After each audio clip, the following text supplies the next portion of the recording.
Well, in that case, hello and welcome to the Hotspot Gamer Podcast, the only video games podcast that is recording this week way too early for me to drink. I'm Ben. With us today we got Will, we got Luke, we got Mike, and Liam's too busy playing with Americans to join us today. So, yes, he is. Our good friend Captain Camper is over in the UK, and Liam's having a ball with him. So let's do this right now. Oh, we're gonna open up with the Lotto this month's Lotto. Yes. If you've entered the Lotto, you have the choice to win. What are the games again? Oh yeah, Black Ops 3, Fallout 4, or Star Wars Battlefront. Except for if Ben wins it, and then he cannot get Fallout 4. No, I can't. Here we go. And the winner is. You want me to stop? No, keep going. Just stop on my name. It's fine. It's moving quicker on my screen than it is yours. No. And we got a winner now. Oh, that's bullshit. Ignorant Sam wins. Sam, woo! He is our number one dude. He is our number one fan. Yeah, he is the number one fan. I've just ostracized him from fandom. Wait, he hasn't been playing lately, so. Well, congratulations, Sam. You got your pick of whatever game you want. Yes, you just made Ben very angry. How much money did you spend on that, Ben? Yeah. Okay. Moving on. We're not going to discuss that on the podcast. No, we're not going to discuss that on the podcast. All right. Well, we have a winner. Ben's angry. No, I'm fine. We love you, Sam. No jokes. Sam, if you don't claim your prize, though, we are going to give it to Ben, so you better claim your prize. That's right. Hurry up and claim that. All right, so moving on from that, we have our winner for this month. Congratulations, Sam. And what are we talking about next? We can talk about Halloween, I guess, what I did all week. All right. Yep, well, perfect. You were streaming some Halloween-y type games? Yes, it was, sir. Oh, my screen's all messing up. I played a Halloween-y type game this week. I don't believe that. I played Poltergeist on the Vita. Oh, on the Vita. Okay. Yeah. So it wasn't that scary. No. You play the Poltergeist, and your goal is to scare everybody who's in your house. Oh, well, I guess that's kind of a cool concept. Yeah, it's a funny little pixelated game. It's not too difficult so far, anyway. I got maybe about halfway through it. Well, okay, so starting, I think it was Monday, I started my top 5 countdown, starting at number 5. And number 5, I picked Zombie for the PlayStation 4. Okay. How is that? I guess if you're 12, it's scary. All right, fair enough. Well, I know you loved that game when it was on the Wii. Yes, it was. Wii U. Yeah, I liked it better on the Wii. Yeah. Not much to talk about this game. We're going to go to this one. This is number 4. Number 4 is Dying Light. Now, I played it on hard mode on Tuesday and realized that this game actually did scare the shit out of me. I did it a little bit backwards. Because on Wednesday, I played this for my number 3 game, which they should have flip-flopped. This should have been number 4. Yeah, it should have. So wait, what is this, like the 4th time you've gone through Until Dawn? It's my 3rd. I didn't really beat it. Like, I played the beginning the way I did it because I only played these games from 5 to 6. Okay. What I did with Until Dawn, like, I played the beginning and then I fast-forwarded it to, like, the middle of the game, and I brought it to the end of the game. So it's basically you watch the entire game in an hour. So that's how that one worked. And then except for Dying Light, right? No, Dying Light completely. Dude, hard mode scares the shit out of me. It just completely scares the shit out of me. Now, what makes that scarier than like normal? The nightmares, they got these naked zombie things that run after you and have like vagina faces and stuff. So Sounds like one of what Luke's happens girlfriends. is when you're playing on normal mode, those things show up on the radar. Same thing with the zombies that can sprint after you. Mm-hmm. They show up on the radar, but on hard mode, they don't show up on the radar. The UV lights don't really work all that well on these things. Nighttime or daytime, those runners, they're all over the place.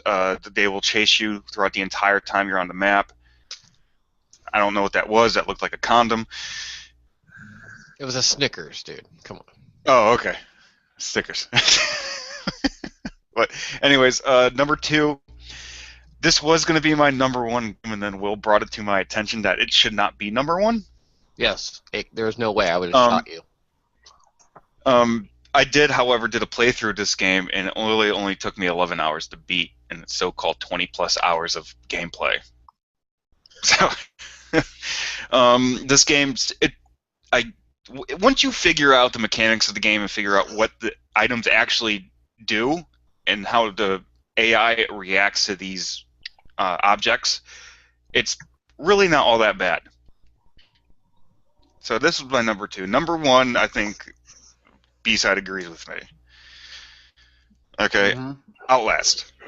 Now, Ben, I want you to play this game in the dark. Nope. And I will record you while you play it. Nope. I actually played this game. I didn't play it for... Yeah, we'll pay you $20. How about 100? No. No. But I didn't play this game for a full hour because it was actually stressing me out so much I just didn't want to play it no more. That's how scary this game is. All you have is a camera with night shot, and that's all you got. And you're in this asylum filled with these freaking crazy-ass people that you have no clue what the reactions are going to be to you. And, oh yeah, B-side, by the way, I did find this picture. So, anyways, Outlast 2 is coming out next around Halloween time next year. Oh, okay. And So I'm it's already gonna gonna be, say I'm already pick it as the scariest game of 2016. Yes. So Halloween was Well, a good thing. Mike, to tell our listeners, Outlast, if you have not played it, don't waste your time if you're a chicken. It's not worth it. You won't make it through it. The game... Which is exactly why I'm not going to play it. They make it through, like, the first part. Yeah. But as soon as you run into a complication where you run into a guy that's trying to kill you, you're not going to want to play it no more if you're scared. Nope. You're just gonna start going, flapping your wings and like running off and going, oh my god, and end up hiding in the locker for an hour. Dude, the skulls in Metal Gear 5 freaked me out. Okay. Yeah, they were freaky as hell. However, I did make it to PT. I did. Yes, but here now, why do you have this up, Mike? Because it would have been number 2. If you still had it on your PlayStation. If I still had it on my PlayStation. Mike, one of our horror game experts, like myself, did a boneheaded thing, didn't you, Mike? I did. I erased it. I'm not even a horror guy, and I still have that on my PlayStation. It's no longer on my PlayStation. When I sell my PlayStation 4 to get my PlayStation 5, this will still be on there. Well, the thing was, before they even said it was going to be canceled, I'm like, oh, it's going to come out anyways. Why do I need this? And I erased it. Yeah, and then the news came out that it was canceled, and there was still a few days left to get it on the store. Fuck it. Fuck it. Nah, Sorry. I still got it. Yeah, you can go over to Ben's house and play it. Yeah, man. Come on over. Oh, Jesus. Oh, my kids are acting like a bunch of fucking assholes because they ate too much candy. Thank you, Halloween. Yeah. But Halloween, it's that time of year. It's that one time of year when the dentists are sitting there going, "Excellent, Smithers."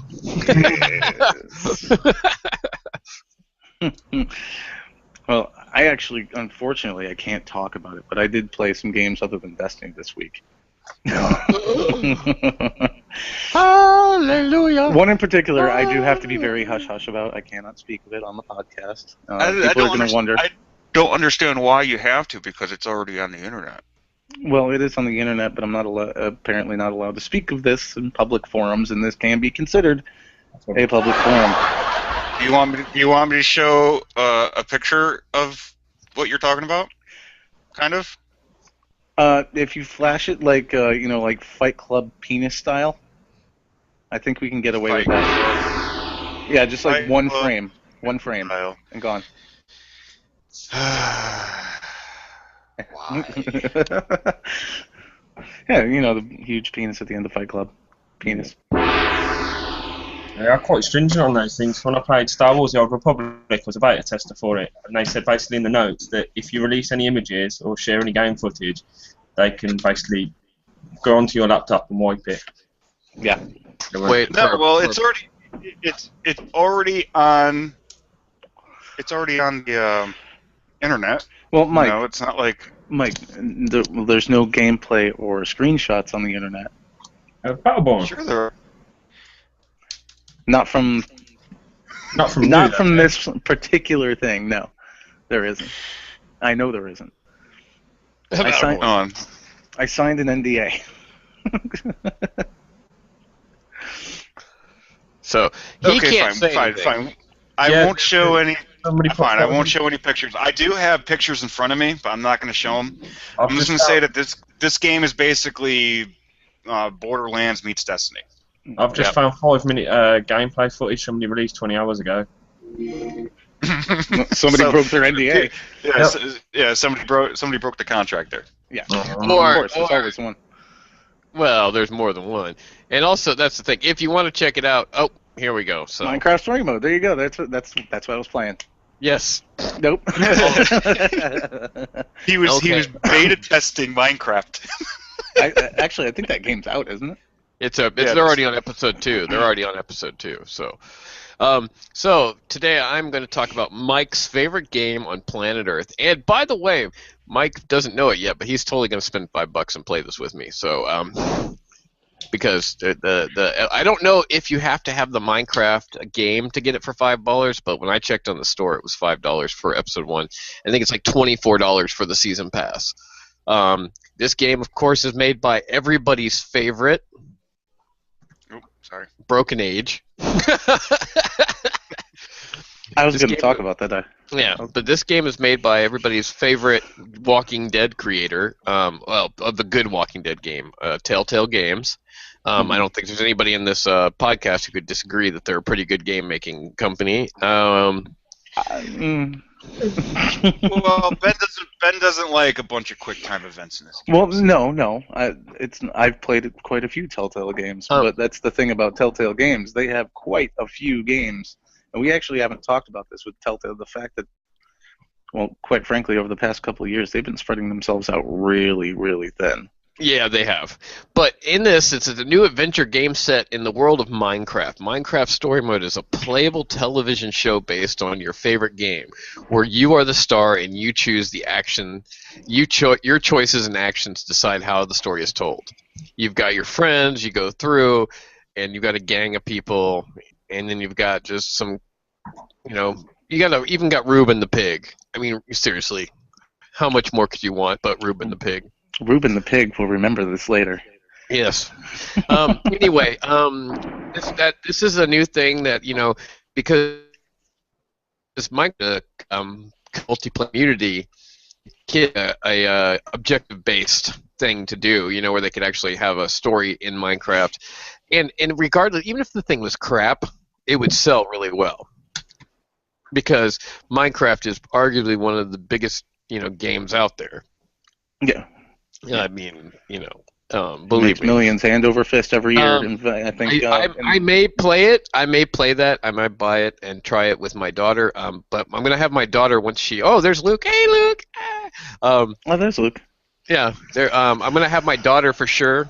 Once she plays it, do a full game recording and do a gameplay, and I'll have her either write a review or do a video review for us. So, anyway, if you are a fan of Minecraft like Mike.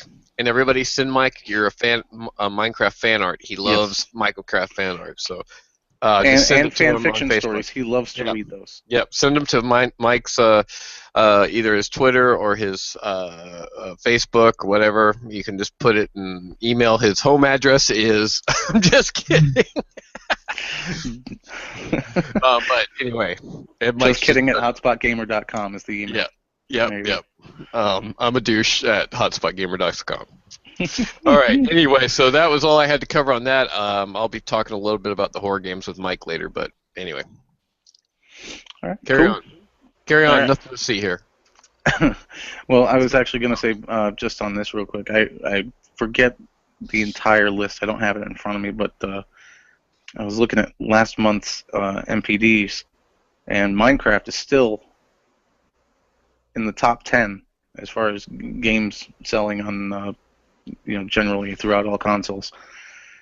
Still. Okay. So it's kind of an amazing thing with Minecraft. It's crazy that it still sells that much. It's not as good as Frozen on the PlayStation. I bet it isn't. I still have to play that. Oh, by the way, though, they did release. Is anybody going to talk about the games for November? I didn't actually see that yet. Wow. Okay.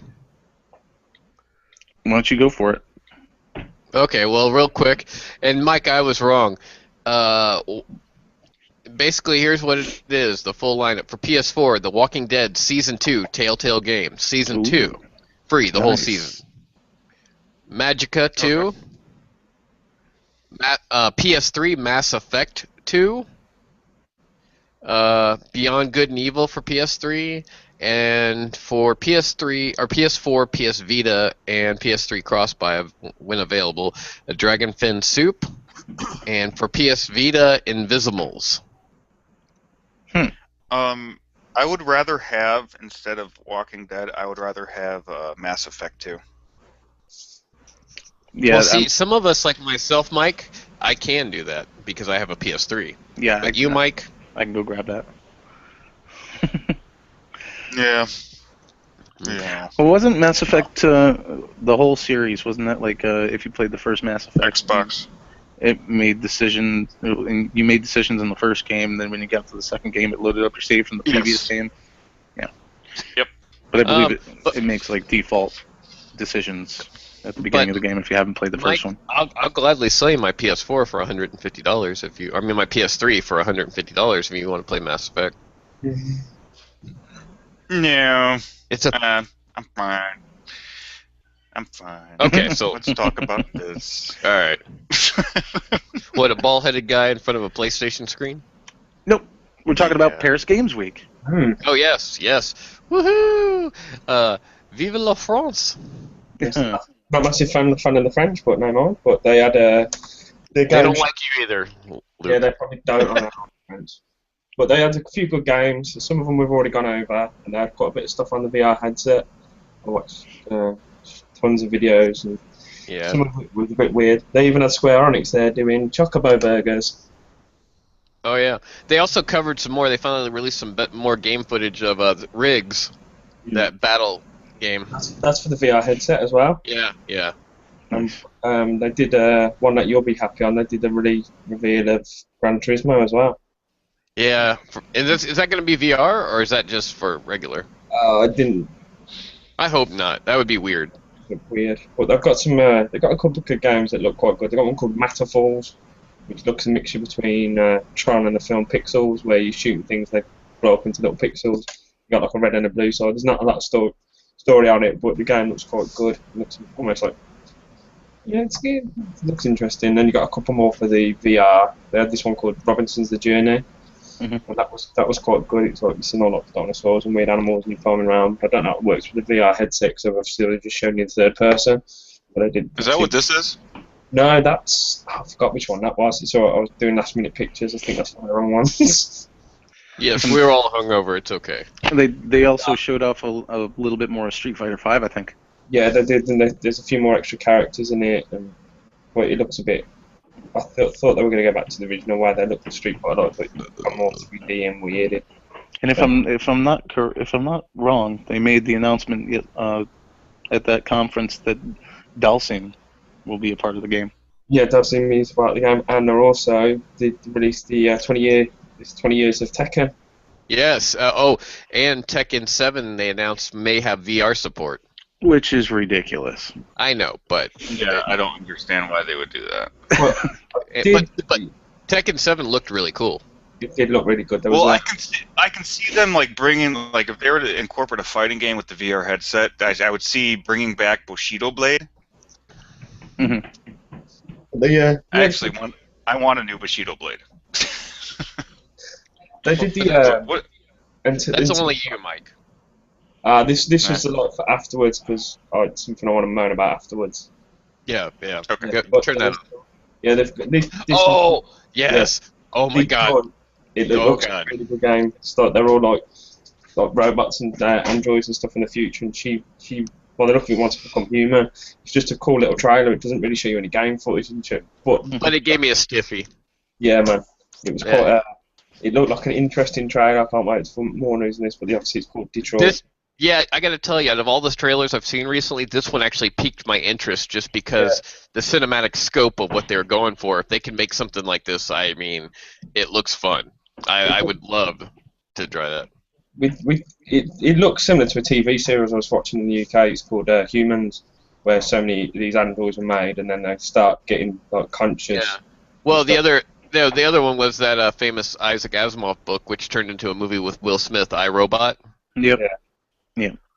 So I think though this is a cool idea, and with the modern era of systems, I mean, dude. Anyway, I actually saw this trailer and I was just like, wow, that looks cool. I just wonder if you're gonna get to play as the androids, so you have like the android enhanced abilities and stuff. If you've seen this one, did you see the trailer afterwards, which was the Until Dawn Rush of Blood, which is the VR one?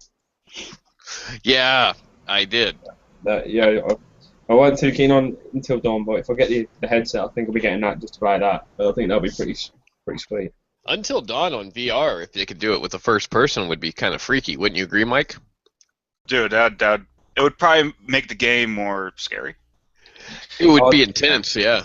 And they released the another trailer that I was laughing as soon as they showed it. Was Drive Club Bikes. Oh yeah, yeah. They gave it away for free after 3 to 6 months of it in release, and they're coming up with another game. Really? Why would you do that? Just I thought that was just DLC that they're doing. No, I didn't say DLC, but it's a whole new game. I thought it'd probably better if they did it as a DLC. That's what I thought. I thought they were doing. There was that one motorcycle game. I think it was called Ride or something. That was announced at E3. And then I thought that Drive Club was doing motorcycle DLC, but I guess I'm not. To be honest with you, the last, like, as far as a street motorcycle game I enjoyed was MotoGP. So I mean, you know. Road Rash. Or what was the one from the guys who make Gran Turismo? What's that called? Well, come on, guys. Another. You're talking about driving games. You're lost on me, man. No. It was the freaking guys who make Gran Turismo made a motorcycle game, made a couple of them, and they were pretty cool, but I can't remember the name of them. So, doesn't matter. But yeah, the Paris Games Week was pretty cool, especially they had like some more videos of Uncharted 4, since you mentioned Tekken, Street Fighter. They had one called Dreams, which looked really stupid. It's like you go around and you can manipulate like walkways. It's very cartoony, very weird. Was there anything about Dreams much more from what we heard at E3? Because what we saw and heard at E3 was kind of like nobody really said what the game actually was. It doesn't still exactly define what the game is, but it's like you just can probably like Inception. It looks like you just go in and you can alter it and move it around to how you need to get to like this little glowing light thing, and there was moving parts of the mountain and pulling little floating things out, and you got this little cursor moving it around, and then you just jump into a hole, and then they went on to like the next level. It looks like you've got to go around and sort your dream out to get out of it by the looks of what I was watching. I wasn't that interested, but it was on, and I couldn't be asked to skip it. Yeah, it sounds to me like Little Big Planet's creative tools on a much larger scale. Yeah, pretty much, yeah. We'll see what happens. It's Media Molecule. They usually put out pretty good games for the most part. And Little Big Planet wasn't exactly a bad game. No, none of them were, except for the kart racing one. Yeah, that was a bad idea. It was a good concept. I played the demo with my daughter, and I thought that was kind of fun. But then I realized, wait a minute, this is all you're gonna do? Oh, they're gonna try to take on Mario Kart. I'm just gonna announce this to all you developers out there. If you listen to our podcast, do not try to emulate Mario Kart. You will not win. You won't. It's not gonna happen. No, Mario Kart is Mario Kart, and that's why Mario Kart is king. Yeah. When it comes to that kind of stuff. Anyway.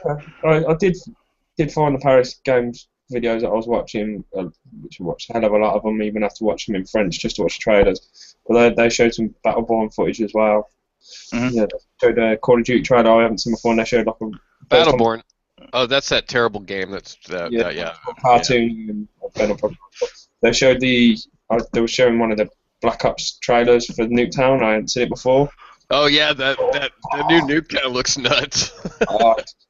You're going to be screwing at that map. The amount of there's people just setting off their specials, and you had motherships blowing everyone up. They're just like you watch people spawn, and the motherships just took them all out straight away. It's going to be frustrating, but it looks a good map. I am kind of interested to see the differences between that and the Black Ops 2 version of that map, just because of the fact that now you have the wall running and all the different, the ways to get around. You know where the cars are parked on the side bed, and you're showing somebody running up a fence, then they jump, run up the next wall, then they run across the top of the garage where one of the cars parked on the side, and then just launch a grenade at people, shooting people. I noticed there's something floating in the center of the thing, like these little platforms that are floating in the middle of the map, and I think they move, and I think you can jump on them, like jump from wall.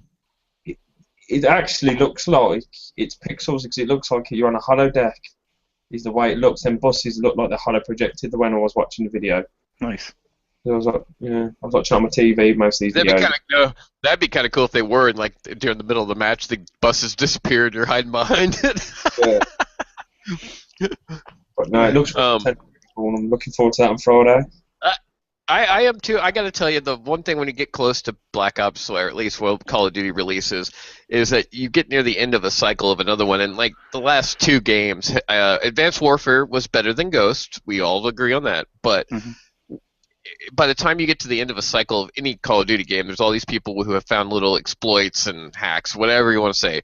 So, it's not quite so. So you're always excited. But I think that being that Black Ops 2 was probably the last decent Call of Duty game. I'm not going to get into it's this game or this game, but to me, I really enjoyed Black Ops 2. Was the last game I enjoyed playing with friends. Well, throughout the last two game cycles, Black Ops 2 was being played more than AW or Ghost. Yeah. It's still more popular than either game. Yeah, the only thing I found is there's too many hacked and glitch matches where you go in and people have just got infinite ammo or fucking stupid jumps, and I found that quite a lot on the PlayStation. I weren't too keen on that. Yeah. But we got Black Ops. Black Ops 3 is coming out. Also, Black Ops 3 is offering so much more variety than any other Call of Duty game has in years. I mean, the amount of stuff they're packing in that game is cool. Hopefully, it all works. There'll be some bugs, but and to announce, hopefully, unless something happens, Luke, are you getting it on Friday? Yes, I am. Midnight release. I'll be Thursday waiting. Right. So Saturday, we'd want you to join myself and Mike and possibly one other person to do a start of a playthrough through the campaign. You mind? Because it's a four-person campaign. Friday. I know. Friday. I know. Mr. Caswell. Mr. Kev Caswell's getting it. He's coming up with me to collect it on Thursday night, so I'm sure he'll tag along. Oh, so why don't we get Kev to come with us? We'll make Kev our unofficial dude. Yeah, man. Right on. And anytime you guys talk, when British people talk, you make us Americans feel smarter. So. Wow. Anyways, let's get to Let's start talking about this. Kotaku. Well, we're not really talking about Kotaku. It's actually a veil for what we're really talking about. I was on Kotaku the other day, and I caught this little article that was put out on the 20th. The writer of this article had been investigating it for about 13 months, and the article's titled "The Messy True Story Behind the Making of Destiny." Oh, ooh. There's a lot of shit in here. And is it substantiated? after reading this whole thing, I mean, Jesus, they went through a lot of crap. I'm really surprised that the game came out at all in 2014. It was originally supposed to come out a couple of years earlier, but of course they delayed it. And the whole thing about, where's the story? Where's the story? There was supposed to be a story, and the story that's there is terrible for Vanilla Destiny. Well, that original story was worked on, it turns out, for about 2 years. Then the writing team came up to Bungie management in 2013, and management said, "This sucks," and basically took the writing team off the writing of the game. So what they do, have like their 7-year-old kid write it at home and be like, "Oh, Daddy, this is great." Oh, well, sure, no, then they scrambled and they put together another story, which is the one that we see today in Vanilla Destiny.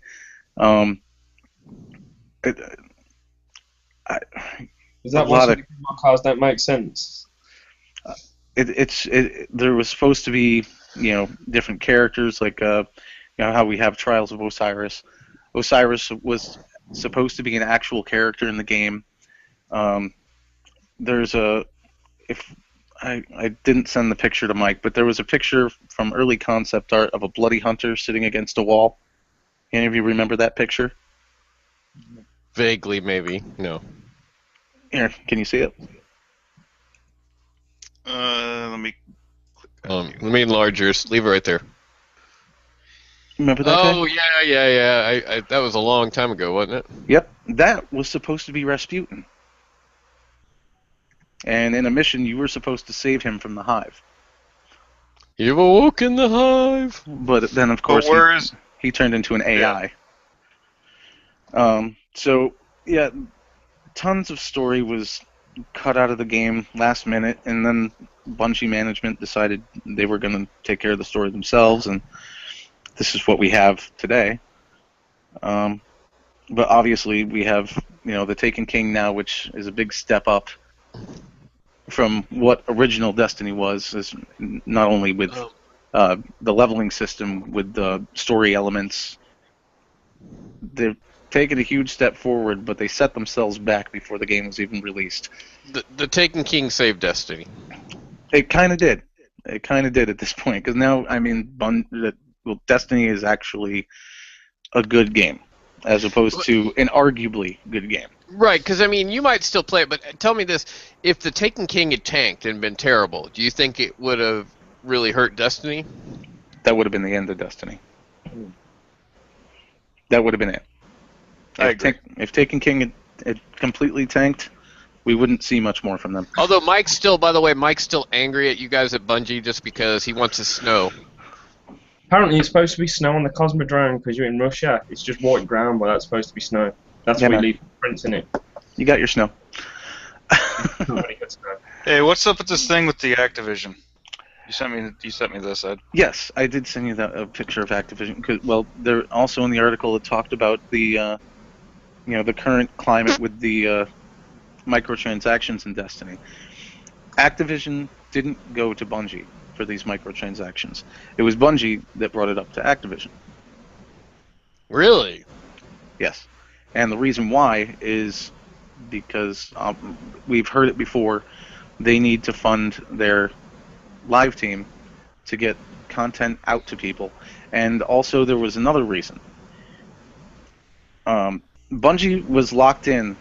If you remember that the picture that leaked from an Italian press conference back before the game was released, they had the first two DLCs, The Dark Below, The House of Wolves. Then they had the Comet expansion, which is rebooted and turned into the Taken King. And then after that, there were two other expansions in the picture.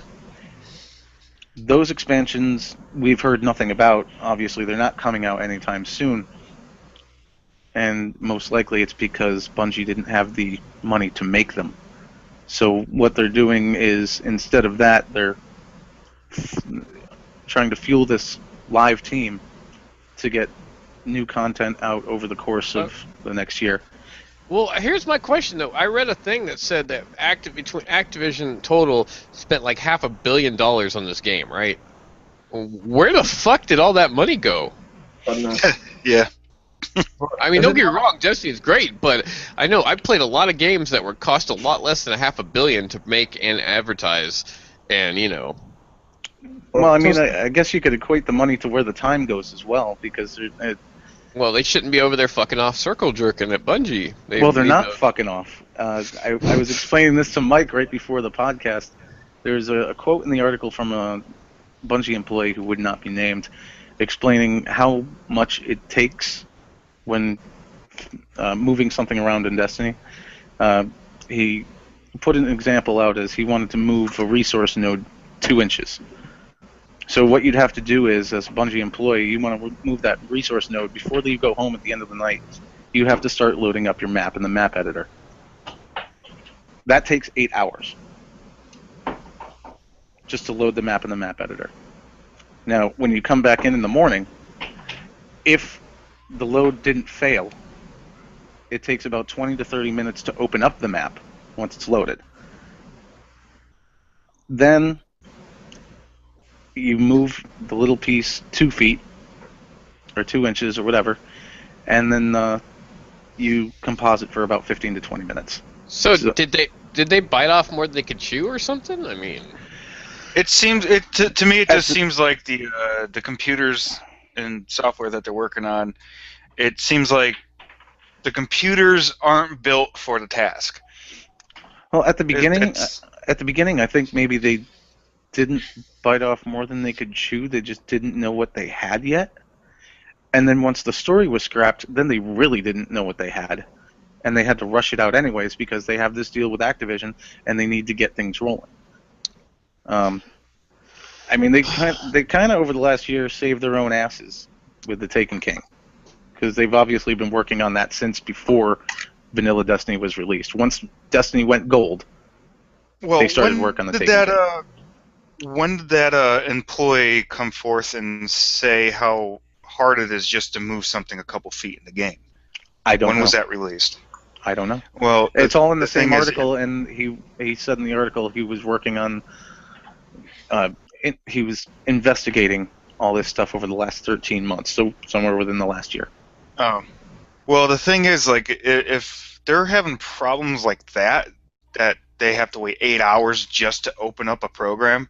Like, I understand that the map editor needs to load up everything, and they need to render all the shit out before they can move something on the map.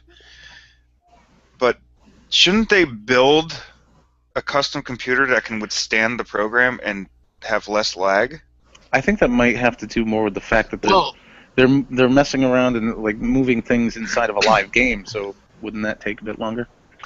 Possibly, but here's the thing, Ben, too, and everybody, that guy who's talking, the Bungie employee, we'll go quote, who's unnamed, he could have been talking about, I mean, they've been working on the game for years, so this could have been 2-3 years ago when he was actually doing what he was talking about. No, you're right, it could have been. I mean, so, we don't know. We don't know where they're at now. As we've seen, the past week or so with the Festival of the Lost. I sent Mike a picture. But yeah, the Festival of the Lost, there's just brand new stuff in the game. Here you go. The brand new masks and everything, and new consumables. And I imagine a lot of those are probably not as big a deal because you just are taking a mask and it's one that's already in there and you can just make a different face on it, right? I mean, that's not like having to load up a map editor and move something on the physical or in the virtual world. But then again, I'm not a game developer. All right. So, anyways, here's something. I got a couple of those. Something the live team has been working on. We have the Festival of the Lost up till November 9th this year. You go to Eva Levante in the tower. You get yourself some masks. Get yourself some candy. Get some more masks. Get some more candy. Get some more masks. Get a box of raisins. Get a box of raisins. What the fuck's up with the box of raisins? I don't know. They're useless. Hey, question. When does that end officially? November 9th. Okay. Yeah. So, a few more days, and I think I'm only missing one mask. I don't have the Traveler. Oh well, some of us have lives, Ben. Yeah, I know. Has anyone noticed they put more microtransactions just for this event now? Yes. Yeah. Yes. There's microtransactions to get the I masks. told you. And Very slow. They've put them in because some people won't get the map, so if they want to do it, they'll have to buy stuff. It's the start. They've made so much money out of it, and they've already admitted they've made so much money out of it. They're going to keep doing it. oh, of course they're going to keep doing it, but as long as they don't go into something that affects the game, then I'm fine with that. Hey, somebody needs to pay the employees' salaries, all right? Because obviously they can't sell other copies of the game because everybody already owns the game. So. It's stupid because if I've got the repeat of the same mask about 4 times in one day. So if I want all the masks to do the different quests, at some point if I don't get them by the night, I might have to buy those things, and they're not cheap. No, and wait. Actually, not only are they not cheap, but it's still not guaranteed that you'll get that mask that you need. And here's the thing, actually, in a way, this is that slippery slope, because at this point, you almost have to spend money on a microtransaction to complete a quest. That is affecting gameplay. And another thing I have to say about this, it wasn't, again, keeping with Bungie and Destiny and how they run their game, it wasn't explained right away off the bat. Like, there was no explanation of this is where you go, you have to do this, this, and this. And so you have, you get your empty sack of candy and you go around and trick or treat, and then you give it back to Ava Levante and you get another bag back, and you're like, okay, I can't get any candy from anyone in the tower, now what do I do? So I ended up going and buying something from the tower right away because I thought, oh, that's it? I have to buy something now? But I didn't know that you go put on the mask and go play the game and you fill up your sack that way. Of course, I only bought one, so I didn't spend a lot of money, but, I mean, even still, I had to get I will never get the do Thriller Dance. Microtransactions. Ever. No microtransactions for me. I bought the Thriller Dance. Oh, wait. And speaking of microtransactions and Activision, it has, I'm not saying it's official because I haven't read all the stuff, but apparently, and I just heard this morning from someone, guess what's coming to Black Ops 3 that's currently in... it's official. Supply drops will be in Black Ops 3. Yeah. Well, they did so well in AW, and nobody even played that game. So, I mean, dude, people were spending hundreds of dollars. Yeah, I know, it's fucking ridiculous. But they did say this. No, the guys at Treyarch said this. The difference that they're planning on is none of the guns that you can get through the supply drops will be like the Obsidian Steed or anything where they're a better gun than the ones that are in the game. It'll just be different versions. So it's more of a collectible thing. If they stick with that, I'm a lot better with it because, I mean, to me that makes more sense. If it's just cosmetic, like, oh, I want the pink and purple, AK-47. Hey, I can respect that. Who doesn't want a pink and purple AK-47? Or I want the unicorn poop rocket launcher. Who doesn't want a unicorn poop rocket launcher? I got a pink AK-47 in Grand Theft Auto 5. I got a pink AK-47 in Advanced Warfare, but hey. Anyway, I just thought that's cool. I mean, let's face it, people, we hate it, but microtransactions are the wave of the future. Someone has to line their pockets to make video games. So. Yeah, I mean, on the Destiny side of things, it's not like World of Warcraft where they have, subscribers and everything. So they do have to make their money. The only thing interesting to me is coming up is to see, you have Call of Duty coming out Friday, where some of us are getting that. And then the next week, you have Battlefront coming out. Need for Speed? And Need for Speed. I mean, well, Need for Speed, though, is going to get dwarfed by the FPSs. I mean, in the big picture, the racing games never do as well as, like, the big AAA race shooters. But I'm just saying, even within, you have like 2 major first-person shooters coming out within a week of each other, right? Yeah. And... that's nuts, dude. I can't believe. I don't know. Call of Duty always comes out around this time, but I don't know. Not that it's going to completely affect Battlefront, but I think it will affect it a little bit. I don't think so. Battlefront's going to probably do just as well as. It won't fucking touch Battlefront. Yeah. And besides, every time there's a Battlefield out, it's always within a couple of weeks of a Call of Duty anyway. So this is kind of like, this is a yearly thing now.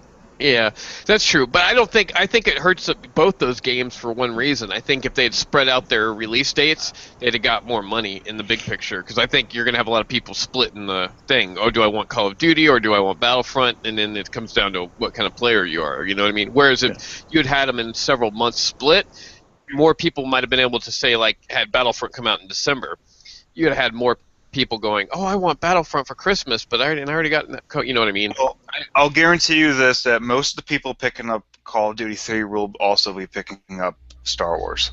Oh yeah, I'm saying whether they buy them first day or not. It's gonna like the first day one sales might be a little affected. I should reiterate, not that sales overall, but yeah, sales overall it's going to be. You're probably looking at $2 billion in game sales in those two games. I mean, it's going to be nuts. Black Ops 3 is their most successful franchise for Call of Duty, and well, Star Wars is fucking Star Wars. You know what I mean? Like Yoda said, "Play me, you must." And on that note, I got the high sign. So we're gonna end it. Thanks for listening to the Hotspot Gamer podcast this week. Woohoo! And congratulations to Sam. Sam. Wait, hold on. Congratulations. Please don't respond to Mike's email so I can get that game. Yeah. Banji. Yes. I sent Mike a picture earlier. It's the class item shield for Destiny. Can you bring it back up? That one on the brown and gold. Mike. Yes. I'm doing it. Come on, Give me Mike. some time. Mike.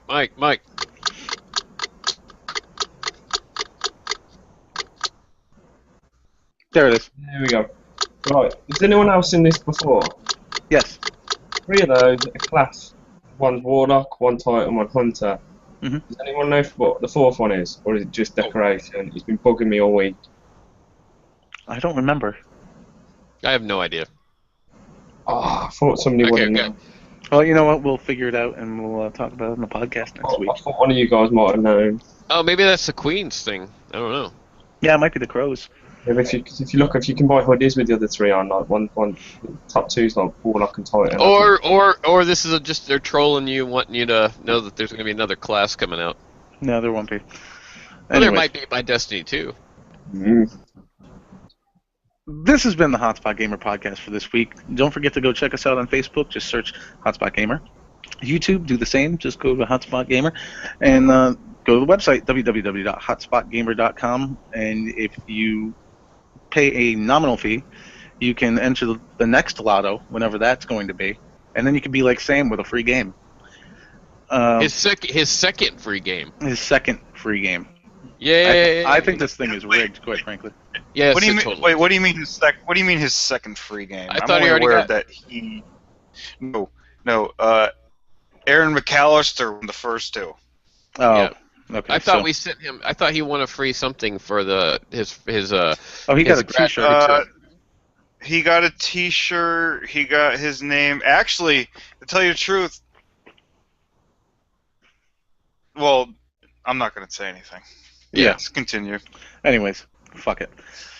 But yeah, go to the website, www.hotspotgamer.com. Go ahead and sign up. Check out the news, the reviews, the live streams. We got them all right over there. And the Twitter, at HSGamerReviews. I'm on Twitter, at BenKSevered. B-Side's on Twitter, at B-Side_23. Lucas is on Twitter, at Lucas01527. And our fallen compatriot, who's hanging out with an American, Liam, is at LiamFinnegan7. And check me out at B-Side23 on YouTube. There you go. But this has been the Hotspot Gamer podcast for this week. You guys have a great week and keep on gaming. Love you, bye. Bye.